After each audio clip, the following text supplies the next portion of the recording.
Manish has already recorded a personal best. Can he do that once again? Get better than his personal best. Have to see where that lands. It's unbelievable! Arshad Nadeem has just become the first man from South Asia to cross the 90-meter barrier. This is incredible!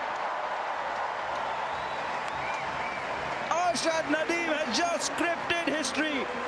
It is 90.18. It is a games record, and more than that, he's not just the first Pakistani, but he's the first South Asian to cross the 90-meter barrier. This is incredible. He has shredded the games record to pieces here in front of the world champion Anderson Peters. In his last attempt, Arshad Nadeem has done the unthinkable. The golden shoulder.